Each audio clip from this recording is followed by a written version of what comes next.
So let's go over the life history of someone who has ADHD. Usually in high school, college, that's when people are setting up systems to make sure they can get things done and things don't fall through the cracks. And that's everybody. But for people who have ADHD, at some point in their lives, as life keeps pushing in on their systems, things start leaking out. And they have trouble remembering things, they have trouble getting things finished, they have trouble getting things started, and they usually feel ashamed about what's going on because they think, I just need to try harder, I need to be more self-disciplined. So there's this constant conversation going on inside their heads where they're berating themselves because they're usually perfectionists and they're harder on themselves than other people are. So this is someone who's driving somewhere going, oh, I cannot believe I'm late again. I knew what time I needed to leave. Why didn't I just leave? Why did I have to look at that last email? I thought it was going to take me 2 minutes to write a response, and 20 minutes later the stupid thing still isn't written, and I'm late. And I would say I'm going to do better tomorrow, but I say that every single day and nothing changes. So WTF? So inside head conversation. Then they start hearing it on the outside of their head.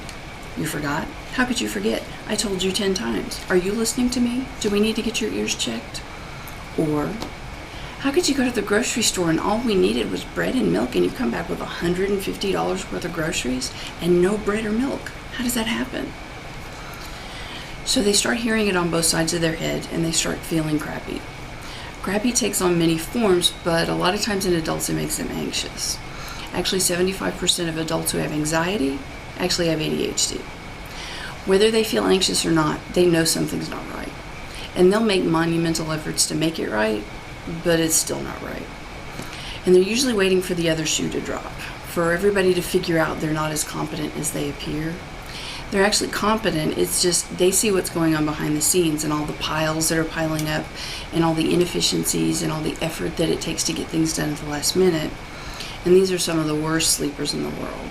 So this is someone who's laying awake at night just staring at the ceiling, and brain is just churning with everything that needs to get done that hasn't gotten done, because brain thinks, maybe if I just keep it all right here, maybe you won't get lost in a file cabinet back there.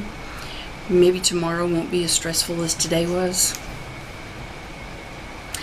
It doesn't really help, but you know, you got to give brain credit for trying.